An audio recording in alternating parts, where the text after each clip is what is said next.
الحمد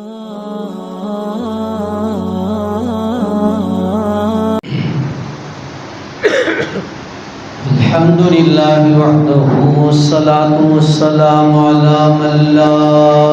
نبي بعده وعلى آله وأصحابه الذين أوفوا عهدا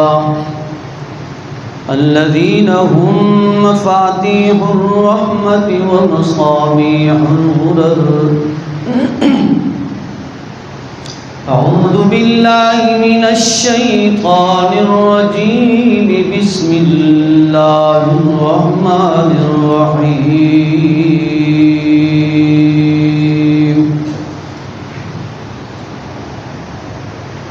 وإذ أخذ الله ميثاق النبيين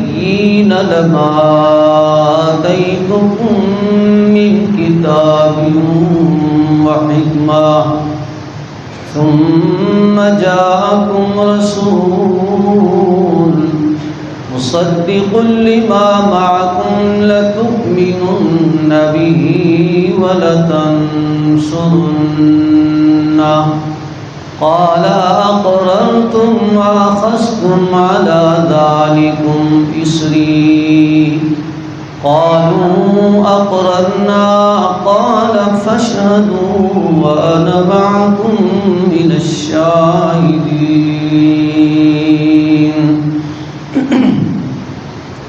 صدق الله العظيم وصدق رسوله النبي الكريم ونحن على ذلك لمن الشاهدين والشاكرين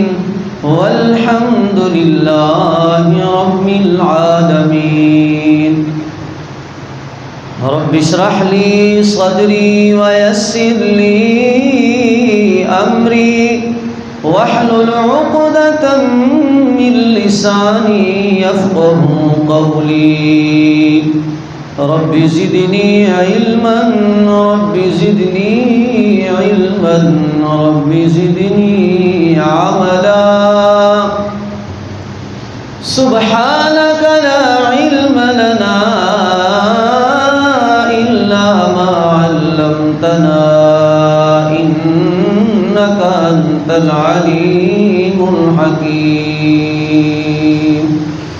درود شریف پڑھیں. اللهم صل على محمد وعلى آل محمد كما صليت على إبراهيم وعلى آل إبراهيم إنك حميد مجيد. اللهم بارك على محمد وعلى آل محمد كما باركت على إبراهيم وعلى آل إبراهيم إنك حميد مجيد.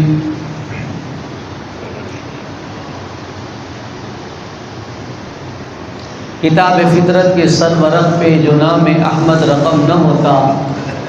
یہ نقش ہستی ابھر نہ سکتا وجود لوح و قلم نہ ہوتا. تیرے غلاموں میں نمایاں جو تیرا عکس کرم نہ ہوتا تو بارگاہ ازل سے تیرا خطاب خیر الامم نہ ہوتا. نہ روئے حق سے نقاب اٹھتا نہ ظلمتوں کا حجاب اٹھتا. فروغ بخشے نگاہ عرفاں اگر چراغ حرم نہ ہوتا.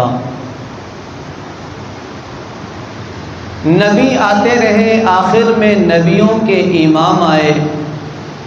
نبی آتے رہے آخر میں نبیوں کے امام آئے. وہ زمین پر خدا کا آخری لے کر پیغام آئے. وہ ہیں بے شک بشر لیکن تشہد میں اذانوں میں. وہ ہیں بے شک بشر لیکن تشہد میں اذانوں میں. جہاں دیکھو خدا کے نام کے بعد ان کا نام آئے. انتہائی قابل احترام سامعین ناظرین کرام، ربیع الاول کا مبارک مہینہ رواں دواں ہے. گزشتہ جمعوں سے سرور کونین حبیب کبریا احمد مصطفیٰ حضرت محمد مصطفیٰ صلی اللہ علیہ وسلم کی تشریف آوری، آپ کی بعثت، آپ کی سیرت اور آپ کی شان اور مقام کے حوالے سے گفتگو کا سلسلہ جاری ہے۔ قرآن کریم میں اللہ تبارک و تعالی نے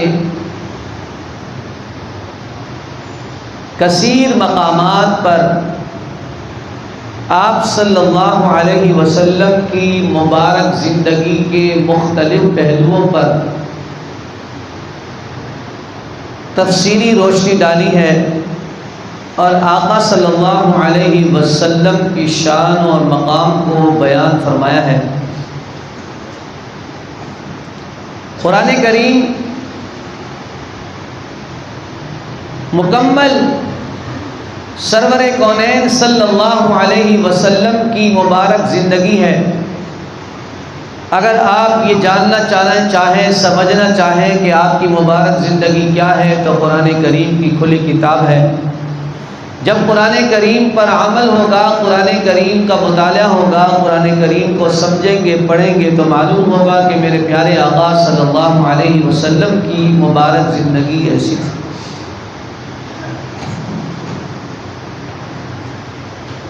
ربیع الاول کی مناسبت سے کثرت کے ساتھ پیارے آقا نبی کریم صلی اللہ علیہ وسلم کی سیرت اور صورت کے حوالے سے، آپ کی تشریف آوری کے حوالے سے مختلف جلسے اور پروگرامات ہوتے ہیں۔ جمعہ کے اجتماعات سے آقا دو عالم صلی اللہ علیہ وسلم کی سیرت طیبہ کو بیان کیا جاتا ہے اور آقا صلی اللہ علیہ وسلم سے اپنی نسبت، اپنے تعلق، اپنی محبت کا گویا اظہار کیا جاتا ہے۔ ایک جلسہ اللہ تبارک و تعالی نے انبیاء علیہ السلام کی ارواح کے ساتھ فرمایا۔ رب العالمین نے دو اہم مقامات پر، دو اہم موقع پر عالم ارواح سے خطاب فرمایا ہے۔ ایک ساری انسانیت کے ارواح کو اللہ تبارک و تعالی نے خطاب فرمایا، الست بربکم، کہ کیا میں تمہارا رب نہیں ہوں؟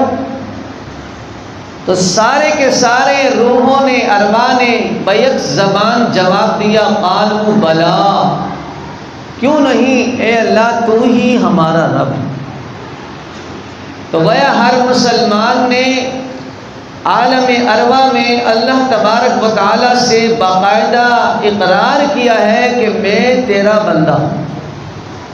تو میرا رب ہے، میں تیرا بندہ ہوں۔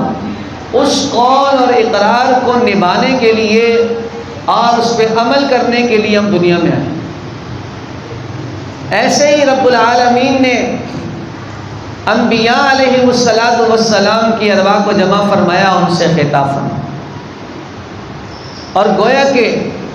1,00,000 کم و بیش 24,000 انبیاء علیہ السلام سے اللہ تبارک و تعالی نے خطاب فرمایا، ان سے وعدے لیے۔ گویا کہ آپ اللہ تبارک و تعالی نے نبی کریم صلی اللہ علیہ وسلم کی سیرت طیبہ پر گویا یہ جلسہ فرمایا اور انبیاء علیہ السلام کے سامنے آقا دو عالم صلی اللہ علیہ وسلم کی شان اور عظمت کو بیان فرمایا۔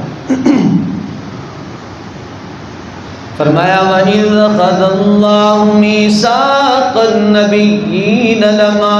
آتَيْتُكُم مِّن كِتَابٍ وَحِكْمَةٍ وَإِذْ أَخَذَ اللَّهُ مِيثَاقَ النَّبِيِّينَ لَمَا آتَيْتُكُم مِّن كِتَابٍ وَحِكْمَةٍ ثُمَّ جَاءَكُمْ رَسُولٌ مُصَدِّقٌ لِمَا مَعَكُمْ لَتُؤْمِنُنَّ بِهِ وَلَتَنْصُرُنَّهُ۔ عالم ارواح میں انبیاء علیہ السلام کے منتخب اور پاک ارواح کے سامنے رب العالمین نے معصوموں سے خطاب فرمایا، اور رب العالمین نے میرے اور آپ کے محبوب پیغمبر نبی کریم صلی اللہ علیہ وسلم کی شان و عظمت کو بیان فرمایا۔ وَإِذْ أَخَذَ اللَّهُ مِيثَاقَ النَّبِيِّينَ لَمَا آتَيْتُكُم مِّن كِتَابٍ وَحِكْمَةٍ۔ جناب آدم علیہ السلام بھی موجود ہیں، جناب شیس علیہ السلام بھی موجود ہیں، اور جناب نوح علیہ السلام، جناب دانیال اور زکریا، سلیمان، داؤد، یوسف، یوشع، جناب موسیٰ کلیم اللہ، ابراہیم خلیل اللہ، اسماعیل ذبیح اللہ، حسن کا بادشاہ جناب یوسف علیہ السلام، عیسیٰ روح اللہ، سارے کے سارے انبیاء علیہ السلام رب العالمین کے سامنے موجود ہیں، احکم الحاکمین کے بیان کو سماعت فرماتے ہیں۔ لما آتیتکم من کتاب و حکمہ، رب العالمین نے فرمایا میرے بندوں، میرے نبیوں، رسولوں، میرے پیغمبروں، میں تمہیں کتاب دینے والا ہوں، میں تمہیں حکمت دینے والا ہوں، نبوت کا تاج تمہارے سروں پہ سجانے والا ہوں۔ لما آتیتکم من کتاب و حکمہ، میں تمہیں نبوت کا تاج سجا دوں گا تمہارے سروں پر، نبوت سے سرفراز کروں گا۔ رب العالمین فرماتے ہیں کہ میں تمہیں اپنے برگزیدہ بندوں میں شامل کروں گا اور منتخب انبیاء میں شامل کروں گا، اور تمہیں کتاب و حکمت کے خزانے عطا کروں گا۔ لیکن ایک وعدہ کرو، ایک وعدہ تم سے لینا چاہتا ہوں، تمہیں نبوت بھی ملے گی، رسالت بھی ملے گی، حکمت کا خزانہ بھی ملے گا، روحانیت، تجلیات بھی ملیں گی، کسی کو تخت سلیمانی عطا کروں گا، کسی کو سمندر پار کرا دوں گا، کسی کے لیے نار نمرودی کو جنت کا باغیچہ بنا دوں گا، اور کسی کو مچھلی کے پیٹ سے صحیح سلامت واپس لا کر اپنے نبوت کا لباس پہنا دوں گا، اور نبوت کے مشن پہ کار بند کر دوں گا، اور کسی کے اشارے سے میں مردوں کو زندہ کروا دوں گا، کسی کو کنویں سے نکال کر مصر کے تخت و تاج کا مالک بنا دوں گا۔ لما آتیتکم من کتاب و حکمہ، میرے نبیوں، رسولوں، پیغمبروں، تمہیں کتاب بھی ملے گی، نبوت بھی ملے گی، رسالت بھی ملے گی، اور نبوت کا تاج بھی ملے گا، حکمت اور دانائی کے خزانے بھی ملیں گے۔ لیکن ایک وعدہ کرو، لما آتیتکم من کتاب و حکمہ ثم جاءکم رسول، پھر آخر میں میرا رسول آئے گا، امام الانبیاء آئے گا، شافع روز جزا آئے گا، حبیب کبریا آئے گا، اور احمد مجتبیٰ محمد مصطفیٰ آئے گا۔ وہ انگلی کا اشارہ کرے گا، میں چاند کے ٹکڑے کر دوں گا، اور وہ انگلی کا اشارہ کریں گے تو میں درخت زمین چیر کر ان کے قدموں سے جناب قدم بوسی کرنے دوں گا، اور درختوں کو سلامی کی اجازت عطا کروں گا۔ جب وہ دھوپ میں چلے گا تو بادلوں کا سایہ کر دوں گا، اور جب وہ لعاب دہن لگائے گا تو میں اسے شفا بنا دوں گا۔ لما آتیتکم من کتاب و حکمہ ثم جاءکم رسول، اور پھر میرا جب رسول آئے گا، اگر تمہارے زمانے میں آ جائے، تمہاری دور نبوت میں آ جائے، اور تمہارے علاقے، شہر اور ملک میں اگر وہ آ جائے، پھر کیا کرنا ہے؟ مصدق لما معکم، اپنی نبوت کو چھوڑ کر، اپنے مشن کو چھوڑ کر ان کے پیچھے چلنا ہوگا، ان کی تصدیق کرنی ہوگی، اور ان کی مدد اور نصرت کرنی ہوگی، ان کی کتاب پر ایمان لانا ہوگا۔ ثم جاءکم رسول مصدق لما معکم، سب سے پہلے تم اس کی تصدیق کرو گے، لَتُؤْمِنُنَّ بِهِ ان پر ایمان لاؤ گے، وَلَتَنْصُرُنَّ پھر ان کی مدد بھی کرو گے، شانہ بشانہ چلو گے، اپنا کام بھول کے ان کے کام میں لگ جاؤ گے۔ قَالَ أَأَقْرَرْتُمْ وَأَخَذْتُمْ عَلَى ذَلِكُمْ إِصْرِي اگر تم اس کمٹمنٹ پر تیار ہو، اس معاہدے اور وعدے پر تیار ہو، اور مدد اور نصرت کے لیے تیار ہو، ان پر ایمان لانے کے لیے تیار ہو، تو سب کے سب میرے سامنے اقرار کرو۔ قالوا اقررنا سارے کے سارے انبیاء علیہ السلام نے بیک زبان ہو کر جواب دیا، قالوا اقررنا یا رب العالمین، ہم اس بات کا اقرار کرتے ہیں کہ تیرے نبی کی تصدیق بھی کریں گے، ایمان بھی لائیں گے، مدد بھی کریں گے۔ قالوا اقررنا قال فاشهدوا وانا معكم من الشاہدین۔ رب العالمین نے فرمایا پھر تم گواہ ہو جاؤ، میں بھی تمہارے ساتھ گواہ رہوں گا۔ انبیاء علیہ السلام کے سامنے رب العالمین نے آقا دو عالم صلی اللہ علیہ وسلم کی شان اور عظمت کو بیان کر کے رب العالمین نے یہ واضح فرما دیا کہ میرے پیغمبر، اگر میں نے آدم کو نبوت دی تیری وجہ سے، اگر نوح کو نجی اللہ بنایا تیری وجہ سے، موسیٰ کو کلیم اللہ بنایا تیری وجہ سے، ابراہیم کو خلیل اللہ بنایا تیری وجہ سے، اسماعیل کو ذبیح اللہ بنایا تیری محبت میں، عیسیٰ کو روح اللہ بنایا تو تیرے قدموں کی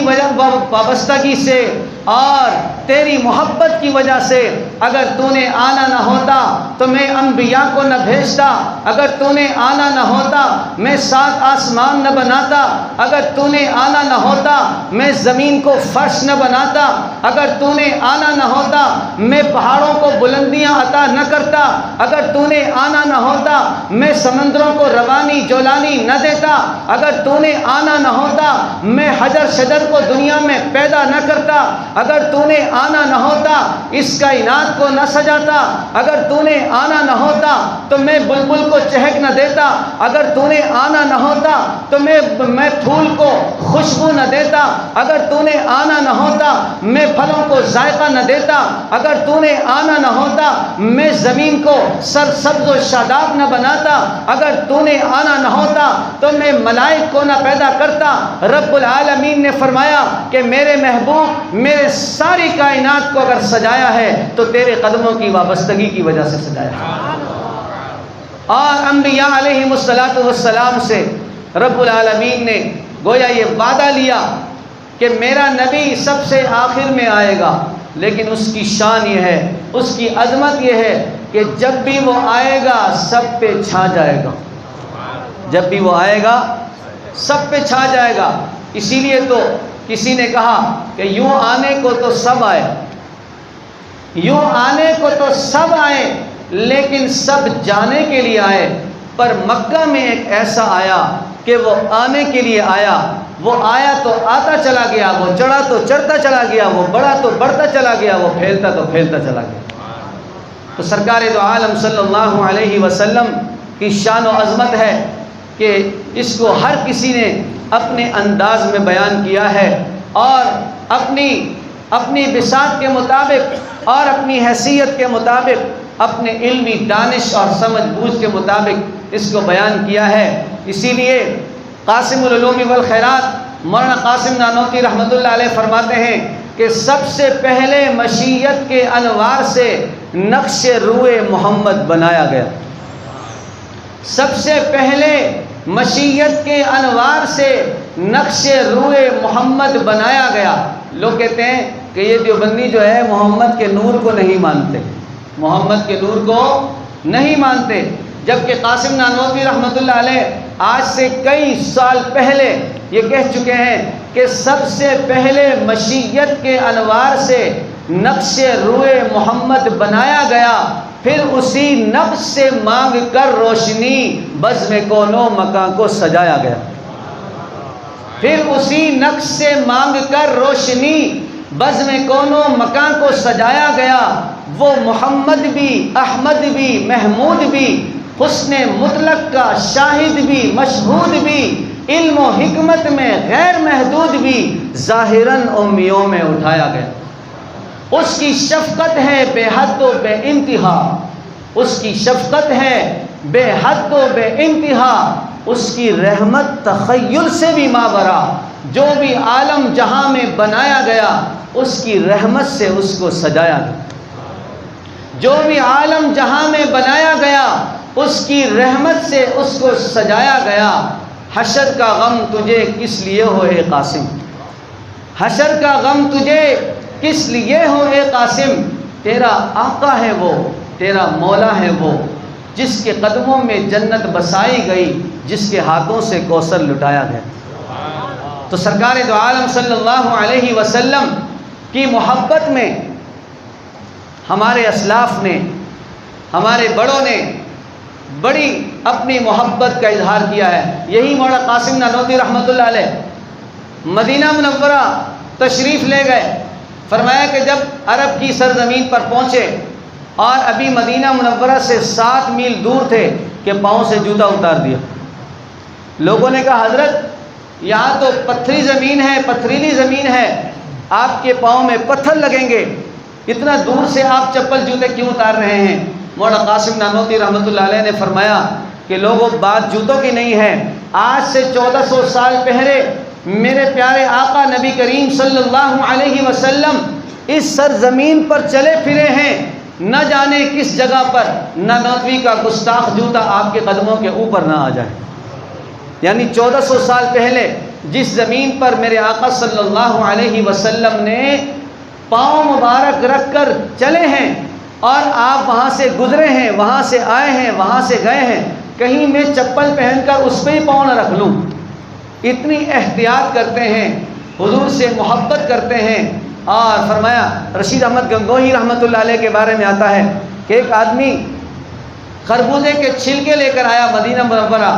تو فرمایا کہ ان چھلکوں کو پانی میں بھگو کر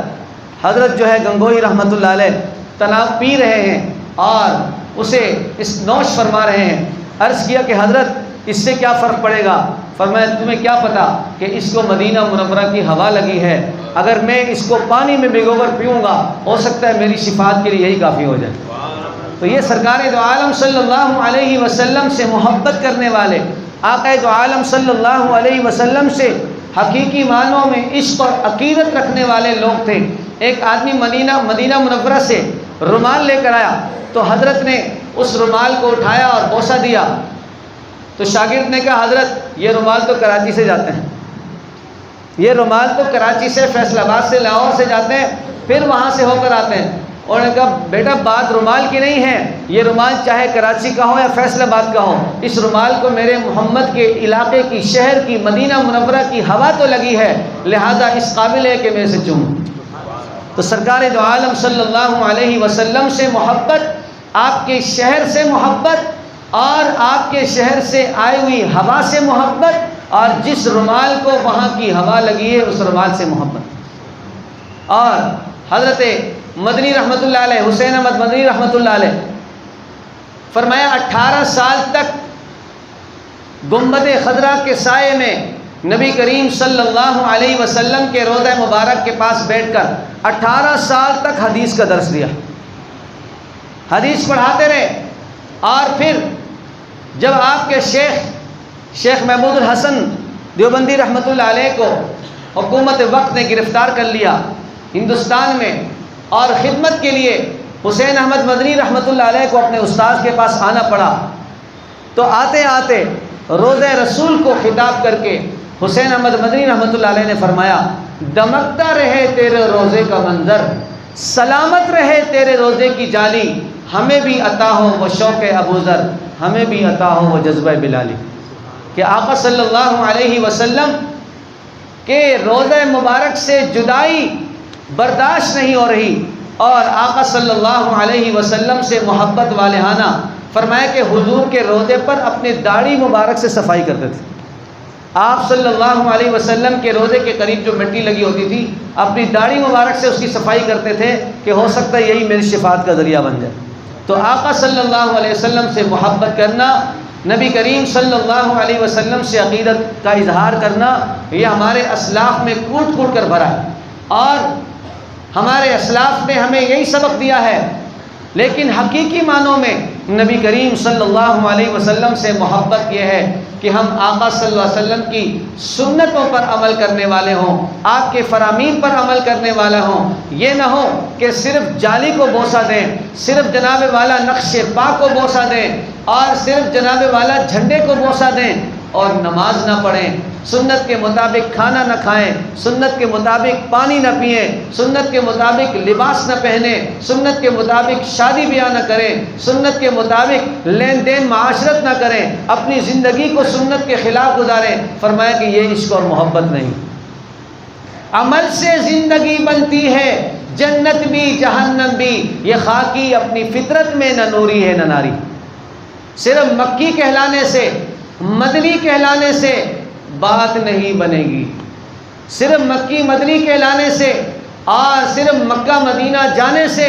اور جناب والا صرف محبت کا اظہار کرنے سے بات نہیں بنے گی۔ اس لیے کہ جس مکہ مدینے میں ہم کبھی کبھی جاتے ہیں، حضور صلی اللہ علیہ وسلم کے دور کے لوگ وہاں ہر وقت موجود ہوتے تھے، بیت اللہ کو دیکھتے تھے اور آپ صلی اللہ علیہ وسلم کی زیارت بھی کرتے تھے، لیکن دل میں ایمان نہیں تھا تو کوئی فائدہ نہیں ہوا۔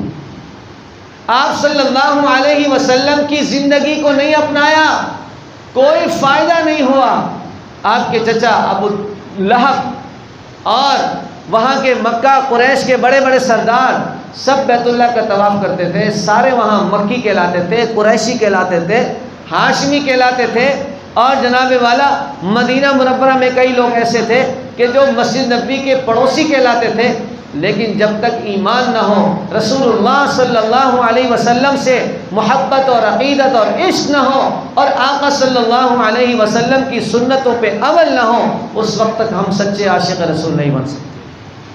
آپ صلی اللہ علیہ وسلم سے محبت کا، عشق اور عقیدت کا تقاضا یہ ہے کہ پورا سال ہمارا چلنا پھرنا، اٹھنا بیٹھنا، کھانا پینا، سونا جاگنا، اوڑھنا بچھونا پہننا، وہ سب نبی کریم صلی اللہ علیہ وسلم کی مبارک سنت کے مطابق ہوں، تب ہم سچے عاشق رسول بن سکتے ہیں۔ پھر کیا بن سکتے ہیں؟ سچے عاشق رسول بن سکتے ہیں۔ تو اللہ تبارک و تعالیٰ سے دعا ہے کہ رب کریم ہمیں حقیقی معنوں میں اپنے پیارے آقا صلی اللہ علیہ وسلم سے محبت رکھنے کی اور ان کے اسوہ حسنہ کو اپنانے کی توفیق عطا فرمائے۔ وآخر دعوانا ان الحمد للہ رب العالمین۔